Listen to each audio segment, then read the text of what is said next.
I am so excited to bring on board for this week's episode my very first male guest, everyone. If you've been following my podcast, then you absolutely know that most of the people that I interview are women.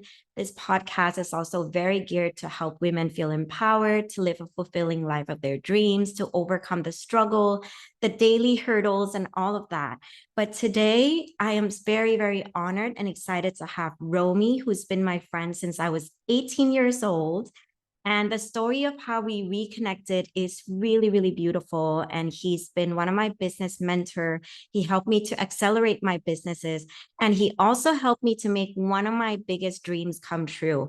One of my dreams that I've had about 5 years ago was I really, really wanted to like have a one day with a client where I go to their homes and I actually view the energy of their house and I want to support them throughout the year, doing coaching calls, doing one-on-one healing. And so with the support of Romy, actually, he really helped me to craft the program.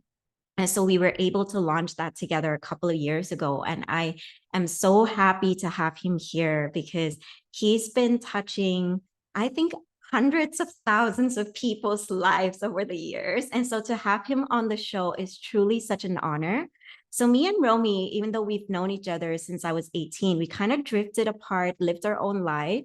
And when I came on to start holistic therapy business and I was teaching Reiki, crystal healing and everything, most of my clients who are coming to my class were talking about this man whose name is Romy, who is also Thai Indian, who is apparently helping them like overcome their fear of sales and overcome their fear of doing marketing and selling their own coaching system and so on and so forth. So I was like, I know Romy, he's my school friend. Like, of course I know Romy. And so through connections and words, we finally got together and we partnered up and launched a few different courses together as well, which was really nice. And I ran into him in Sydney maybe 7, 8 years ago. I can't believe it's been that long, but it has been that long. And that's when we both knew that we really had to reconnect. So I'm really excited to have you on board, Romy. Like this has been Thank you for saying yes. That's what I wanted to say. Like, thank you for saying yes. I know you have a very, very busy schedule. So I'm really grateful that you're here. Well, I am honored to be here too, and thank you for inviting me.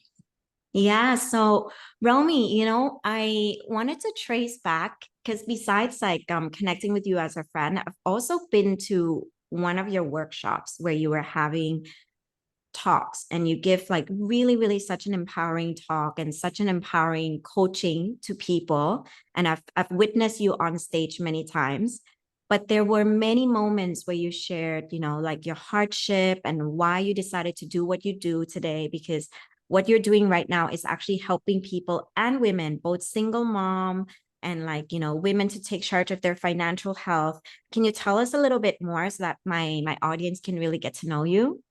Yeah, sure. It all started with I came from a family that was quite well to do, but we our family became kind of bankrupt. So my dad owed the market a lot of money, and coming from that space, I saw like the house that we had was taken away, the car, everything was taken away, and we had to go rent out a place, and that was the starting point. Like at that point, I was blaming my dad.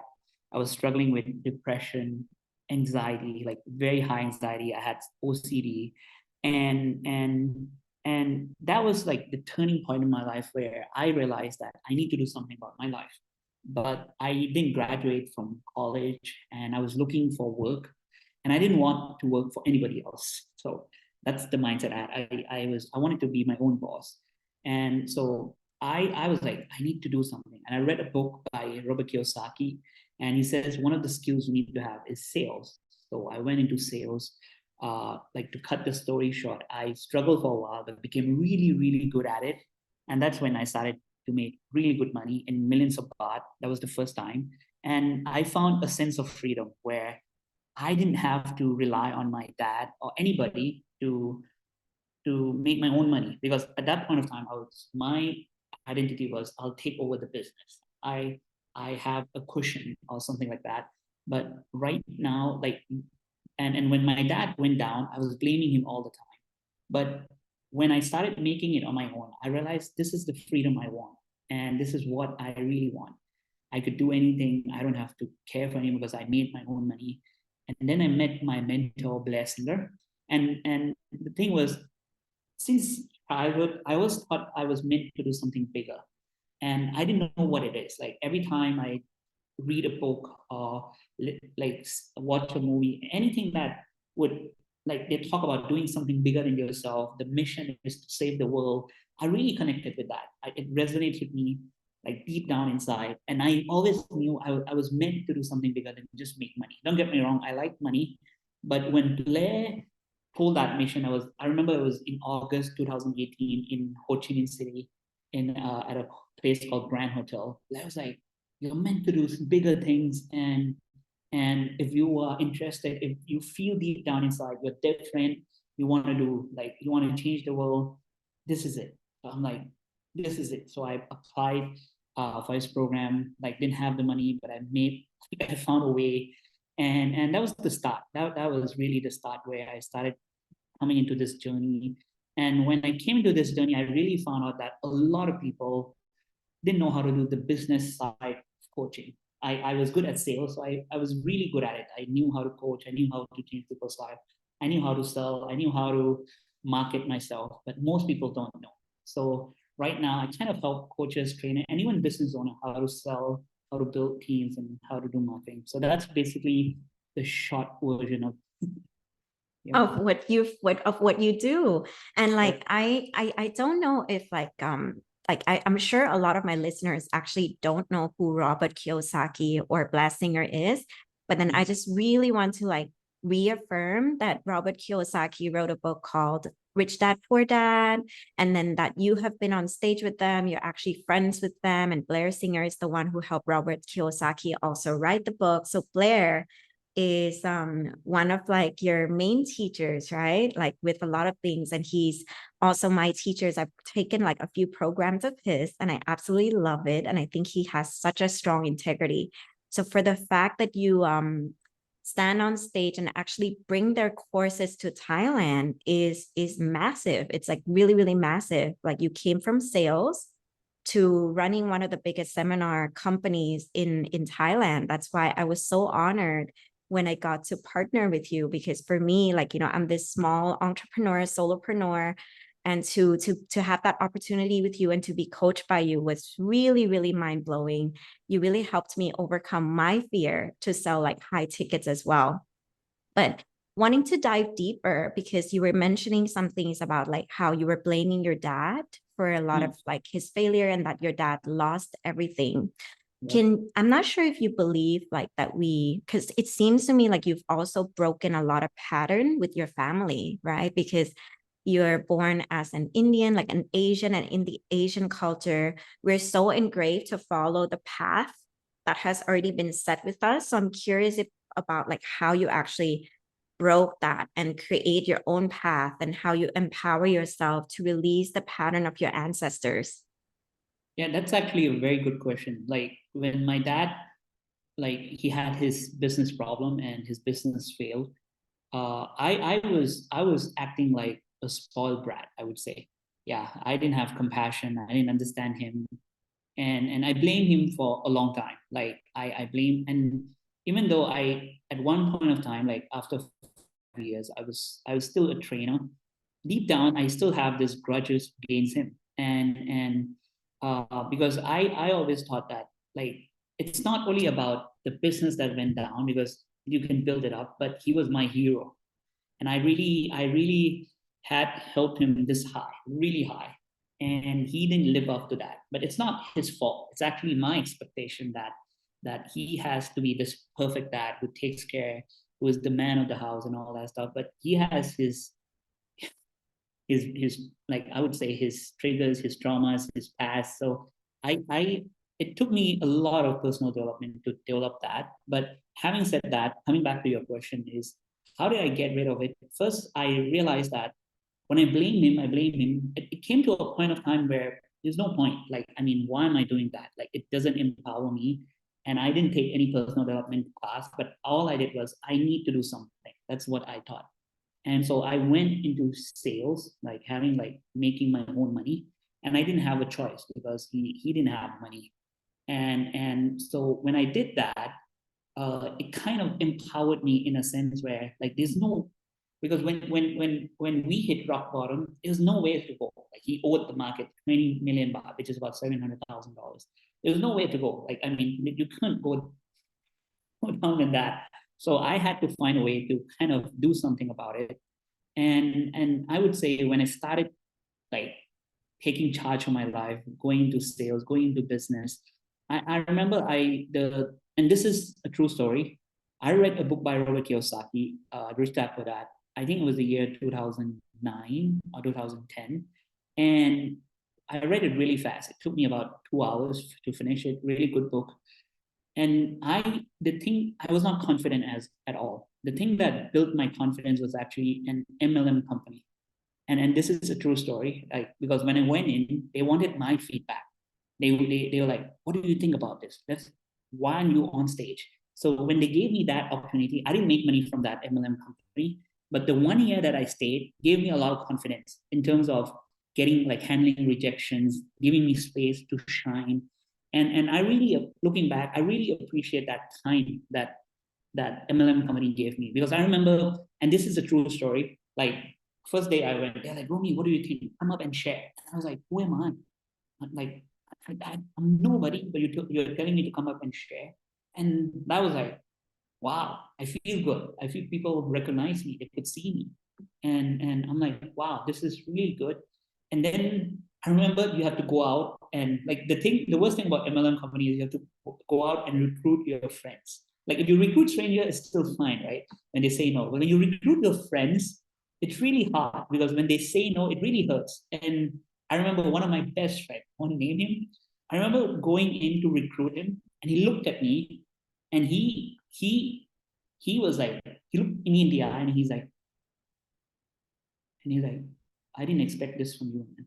Like, I mean, wow, like this is bullshit. Like, I didn't expect it. You like what? Like, and the way he rejected me, I remember like I had tears in my eyes. I'm like I felt like someone has stabbed me, and it coming from a best friend, and the way he looked at me is like, I'm so disappointed in you, da da da da da. I remember going back home and I cried, and that really helped in my sales career, because after that nothing hurts like that anymore. Like you get what I mean? And looking back at it, it kind of made me stronger.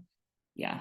And when I started into sales, and sorry taking a bit long, but when I started into sales, I started know how to handle objections. And when I started making good money, like about $10,000 a month, $7,000 a month, my own money, I'm like, this is the freedom, because then coming from Indian family, you have to follow what your dad wants.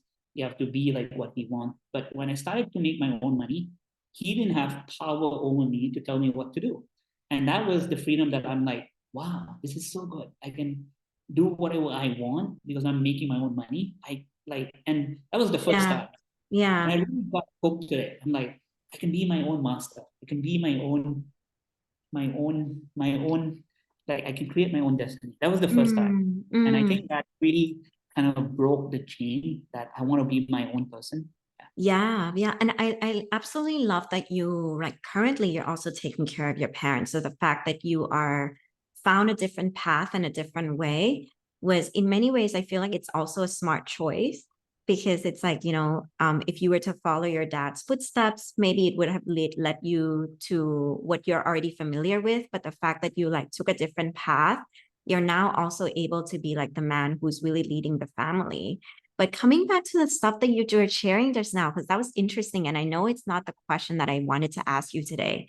But when you mentioned the part about rejection, it like reminds me that a lot of my clients, and even for me, like I also had to handle a lot of rejection. I think we do naturally in this business and we're always selling, right? So like we're always handling an objection of no, we're always like learning not to take things personally. But then when it comes to relationships, and I'm not talking about business or sales relationship, how do you actually handle relationships rejection? Because it's like, it's different from sales rejection, I feel. Hard, it's hard. It's hard. I'm not going to say it's easy. I've learned the hard way. And what I realized is, and this is me after being through, like, and you know my story, being through a lot of painful moment in my life when it comes to my relationship. I realized this. It's not about them, it's about me. If I could be the best version of myself, and I feel that I'm the best version of myself, whether it's physical, emotional, and mental, and if I go approach anyone, even if they reject me, I know, and it's not their problem. Maybe we didn't connect. Maybe we didn't, like, there's no click and all that. I realize it's not about me. It's about them. Like, they had this thing about me that, so I don't take it seriously anymore. Like right now, but coming back to that, it's, if I could be a best version of me, and if they don't like it, then it's fine. It's really fine. But I and this is where I tell a lot of people that come to me, women, if you are comfortable living alone and you can be happy living alone, then, and you can be happy without having to have anyone else, then I realize you're not missing out. Like, the if you find someone that is willing to share that happiness, it's fine. But if you're thinking that, okay, if I get to be with this person, I'll be so happy, then you're setting that expectation and then you're failing. And that really hurts. And that's something I've learned. Like, loving myself, being happy by myself, and understanding what I relationship that I have with myself is so good already. If someone comes into it and it increases my happiness, it's fine. But if it doesn't, I will protect it at all costs. Like, I mean, boundaries is the most important thing. And that's, and I've learned it the hard way, like going through a lot of heartbreaks, painful and moments. And this is where my conclusion lies. I guess. I love that. That if, for example, if we are just focusing on becoming the best version of ourselves, we're increasing our own confidence and happiness and like really nurturing ourselves. And if we go out to other people and they reject us in personal relationship, then you at least like know your own value and your own worth, you know, so you're not inputting your own worth based on their validation of us. And actually, this also reminds me, I'm not sure if you've ever battled with shame or feelings of like not being good enough, because based on your history of like overcoming a lot of painful things in the past, I'm curious if you have any tips for people to actually come back home to themselves, you know, like to really increase their own self-worth and release any shame that they might be feeling. Yeah. Yeah, for me, like, I was not good enough. Like, I still have that in a way, because it drives me. Like, I realize I won't be doing that much if I think I'm good enough. Like, you get what I mean? And it's a double-edged sword. It helps me to move forward, but it also kind of pulls me back. So I have that, and I'm still working on it. I'm not gonna say that I'm perfect. And shame, like, definitely many moments in my life. Yeah, but what really helps is, one is having a coach or a mentor like you, who I can share my feeling. And I have like couples, like I have Sila, I have you, and I really share my story with them. Like, I share it and I work on it, like religiously. Like, I talk about it, I work on it, and it has to be that, like, relationship where you really trust them and you can share your personal stuff. And once you work through it, it really helps release all those energy, all those shame and all that stuff. For me, at least, it really helps. And then once you start open and become vulnerable, you realize it's part of life. And that's what I realized. Like, looking back at all the mistakes I did, it's just part of who I am. Like, if I haven't done it, I won't be who I am today. And then I work on like having a good relationship with myself. And I realize it's not just about saying I love myself, I da da da myself. It's all about action, and the actions that I do with myself. For example, I work out. I try to work out every day. That's a good relationship I have. I try to sleep properly. That's a good relationship that I have. And once I have that action and I prioritize myself before everybody else, even my dad, my mom. And I know it sounds selfish, but I prioritize my well-being and myself over anything. Because if I'm happy, if I'm if I'm coming from that right space, then I have energy to give it to others. But back then, it would be a different way. I was taught you need to give first, you need to do everything for everybody, and that really changed. Like, I mean, it sounds selfish, but like, that's all about loving yourself. prioritize yourself over everything else. Like, I mean, and I think that's hard to understand for many people because it might think you're selfish. But Mm.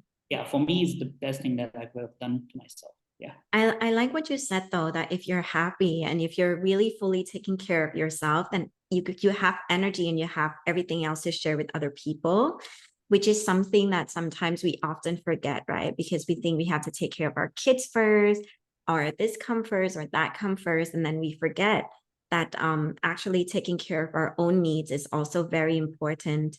And so sometimes I recommend my clients to like meditate at night because at least like they're giving themselves something first, because like then they have a good night's sleep, then they wake up and they do whatever. But like it's like the thing that they can like do for themselves, you know, before they go out and march the world and give to the world. So I really appreciate that. And you're absolutely right.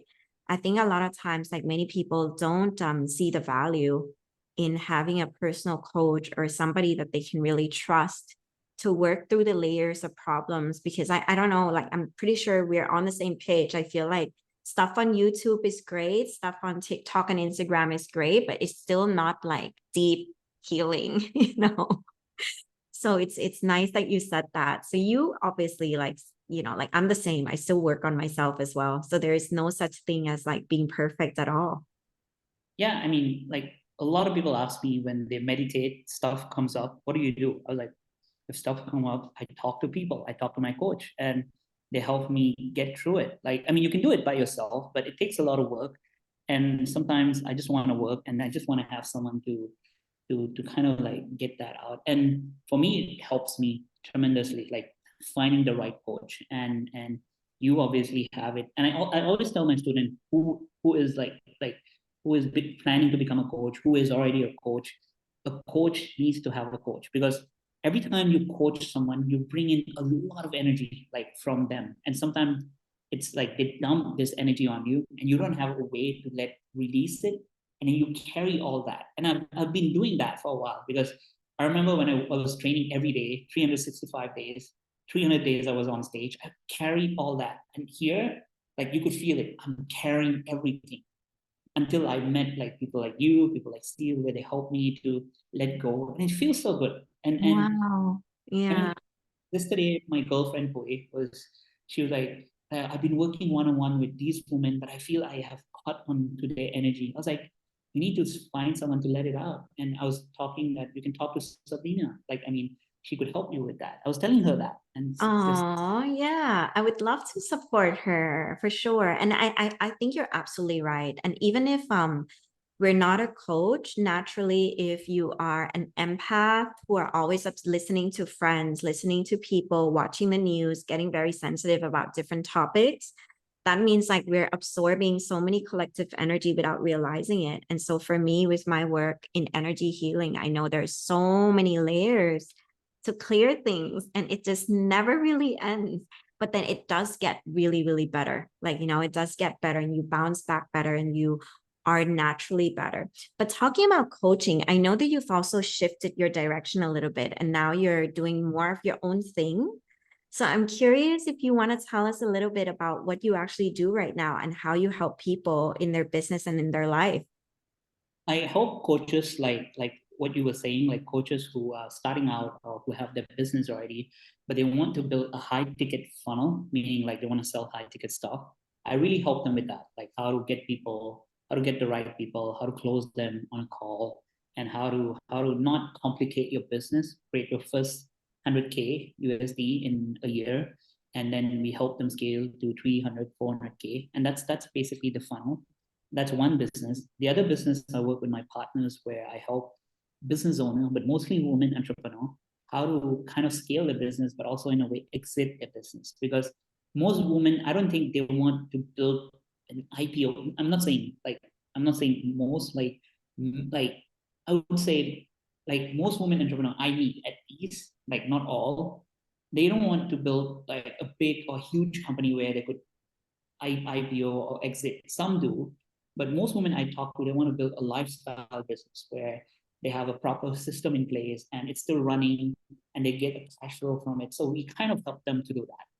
That is actually true. I think like we still want the lifestyle, want to be a mom, want to like have time, want to travel, want to like, like have that space to be ourselves. And I think it's so important. I think a lot of times, like, I don't know, I remember we had this conversation that I said to you that I have to be so in touch with my feminine energy. Do you remember that?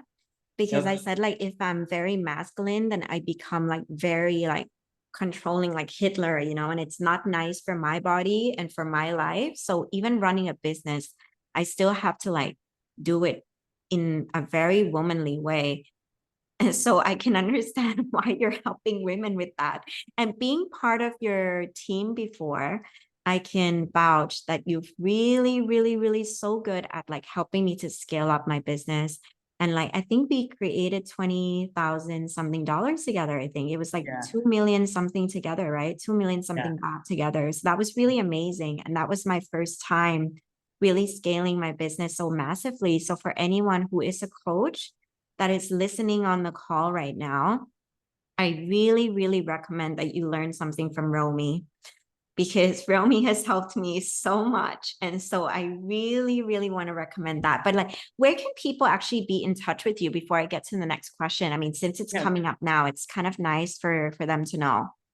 Sure, you can actually follow me on my Facebook page called Rommie, and just type in Rommie, and my page will come up, and mostly that's where I have a lot of videos, a lot of updates about what I do and everything. Yeah, so I'm also going to share and post that link as well on Spotify and on YouTube and everything so that people can like reach out to you. But like it's so important. So Romy, since we're talking about women in business, the question that I actually really wanted to ask you today, which was the whole purpose of inviting you on board, is why should women really take charge of their finances and like, how to really help them realize the true importance of this. And I think that's a very good question, and this is where I would quote Robert Kiyosaki's wife. Her name is Kim Kiyosaki, and she always says this, that women outlive men, right? And the rates of divorce is really, really high, right? Like and the thing is, if you don't take charge of your finance right now, and the thing is, she would always say a man is not a financial plan. Having a man is not a financial plan, and that's so true because what I see is I work with a lot of businesswomen and a lot of women where their husband is really, really well to do. But and the problem is in Thailand and in Asia, most of the time when you get a divorce, the law doesn't protect women like the West. Like when, like, you get what I mean? Like you don't get half of his what he does. And my point is you need like and by just depending on him, and I would come back to my personal story, and this is very true. My dad, like, and my mom is an empath. Like she loves to help people. And when my dad was well to do, they were together. My mom was like supporting my dad and everything. She never took anything for herself. And once everything went down, she had like a small saving, about 3-4 million baht. My dad went in, signed everything, took everything away to pay for the debts. And now they're nothing. They don't have anything when they fell. And my point was, I've seen my mom, like she didn't have a financial plan. And when she fights, she's like, where should I go? And I'm not saying they would have a divorce, but if she took care of herself and she said, this is my financial plan, this is my future, she would have more choice. And the reason I've seen so many couples where, like, when love is in the air, everything is good, but when they fight and when the love is not there anymore, if a woman doesn't have a financial plan and their finance in order, their choice is very limited. They'll be stuck to bad relationships.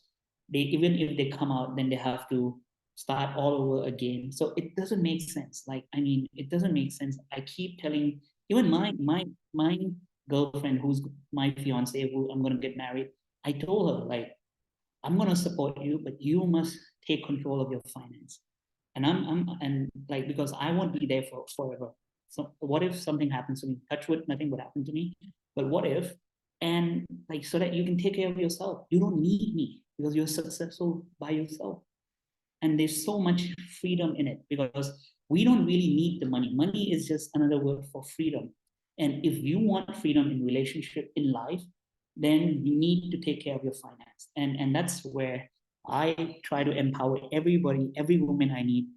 Like, even if you're married, single mom, you need freedom.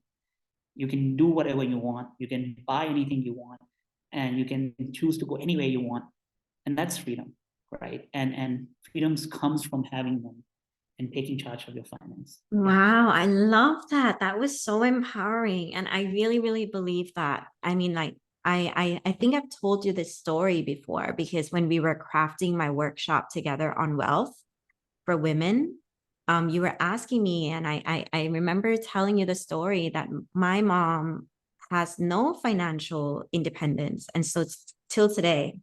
And so seeing her really struggle a lot of times, it made me realize like I really want to help women to be financially, at least, like to have money that is flowing in and out freely so that they can really make their own choices, whether they want to stay in the relationship, leave the relationship, they can pay for their kids' tuition.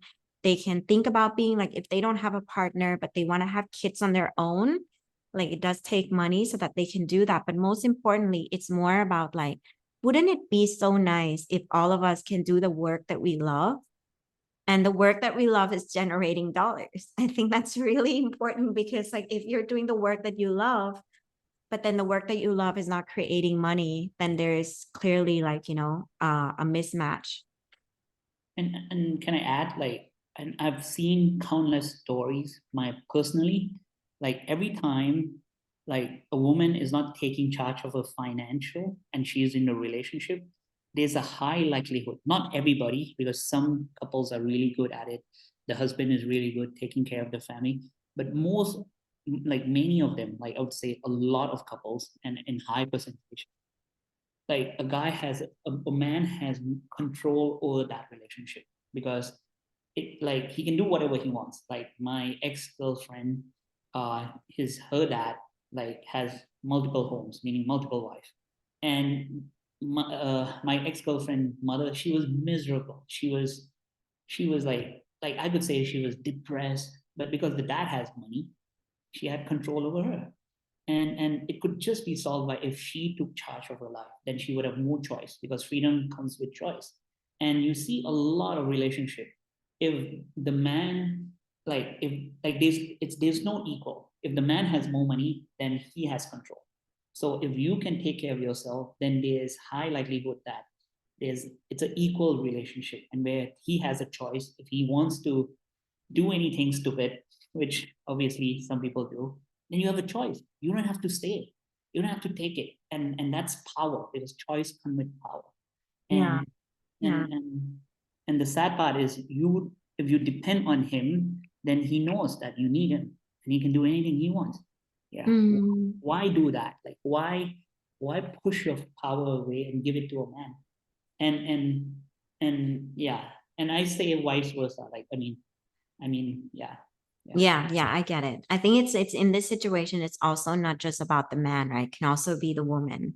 yeah. But ultimately, what we're really saying to everybody who's listening is like, it's nice for you to take responsibility of your finances and not leave it, not let it be something that other people take care of it. And I think there's so much power, true power, that comes when you are just managing your 100 baht, managing your 1,000 baht, and managing your million baht. I always tell people, like, you don't have to wait until you become a millionaire to start managing your finances. Actually, like, part of being really empowered and increasing your own self-worth and value is when you're being responsible right now with everything that you have, with every little dollar that you have, and just being like, like I don't know, it's kind of fun when you're actually managing your own money, because then you feel like, I'm really taking care of myself.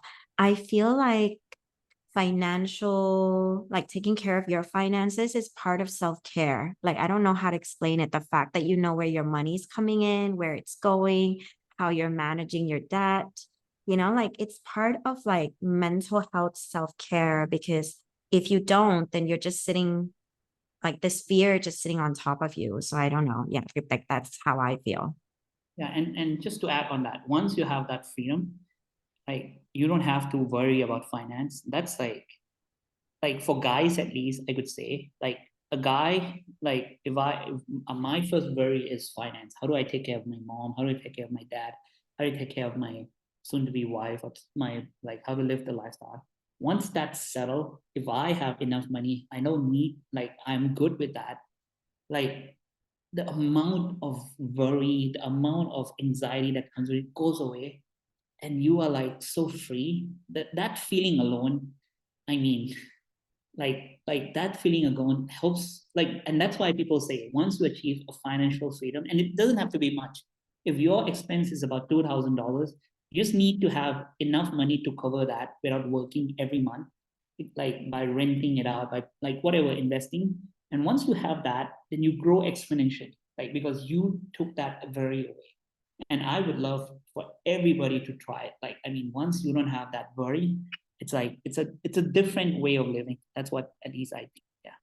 I love that. So, Romy, I'm going to wrap up and go to the last question, which is something that I also really wanted to ask you was like, when you've obviously encountered many difficult situations in your life, both in your personal relationships and the family sphere, like a lot of people could have like committed suicide or give up their life, right? Like, to see your parents bankrupt and going through all of those experiences, it's not easy. So for any, like, do you have anything to tell people who right now are in that dark tunnel, in that dark night of the soul, and they're on the verge of giving up? Yeah, that's what I would love to ask you. I would say this. Like, I've been through a lot in my life. I remember when I was 15, someone told me I would die when I'm 18, and that really took away a lot of, like, that really took a lot of my life energy away. I had like anxiety from that, OCD from that, depression from that. And then my dad went bankrupt. Then, like, what I realized from all that is this, like, and this is me coming, without all that bad things happening, I wouldn't have become who I am today. So when I look at it, like, I am very grateful for everything that happened to me. I am grateful, like I am truly grateful. And I believe life, there is so much more that life wants to give. Like, life, like, you can learn from life. And if you're stuck there, I see you, I hear you.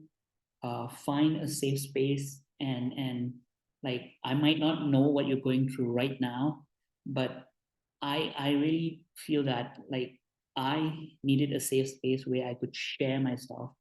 And I would love for you to have that safe space, safe environment where you could share. And and and trust that there's a saying, and I'm not trying to be like, not trying to take away the feeling that you're feeling, because I'm trying to really understand it. But there's a saying that life happens for you.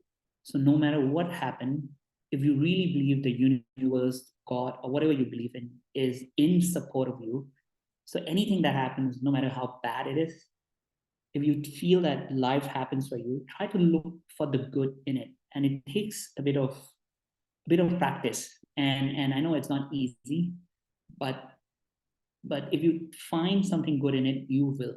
And it might take time, but I guarantee you, you will definitely find something good in it. And to be telling you, like, when I was really depressed, I was about 18. I didn't know I was depressed. I didn't want to go to a psychiatrist because I didn't know, and I didn't want people to say that I was crazy, because back then it was not open as like today. uh, and I remember I wanted to sleep, stay home. I had this thought coming in all the time. I had to force myself to go out every day, and it was really hard. Like, and it was that one of the hardest thing I ever did. But once I did that for like many months, I realized I came out of that funk because I forced myself to do it. And I would urge everybody, if you are in that space, try to find like someone who's close to you, who can get you out, who's there to support you, that environment, and find someone to talk to. I Life is precious. There's so much, so much, so much that you can do. We, like, the world needs you. Like, even though you might not know it, I truly believe that. And yeah, that's something that's what I have to say. Yeah, life happens for you. If you try to look at it, you know that everything happens for you, like to support you, and universe and God wants you to win. I truly believe that in all my heart. No matter what hardship or anything you're going through, if you look at the long enough horizon, you'll see that they like I mean, it happens for you, literally everything. Yeah. Wow, that is so beautiful. And I think that's a perfect wrap up for today's podcast. So I really hope that everyone who's listening is really enjoying the tips and the wisdom that Romy has brought to us. I'm so grateful to have you on the show, Romy. Like really, really grateful from my heart. And I feel like this is really going to empower everybody to take charge of their financial health, to start really looking at their numbers, to start really coming out of the funk, and to not give up. So thank you so much for being on the show, and I'll see you next time. Thank you.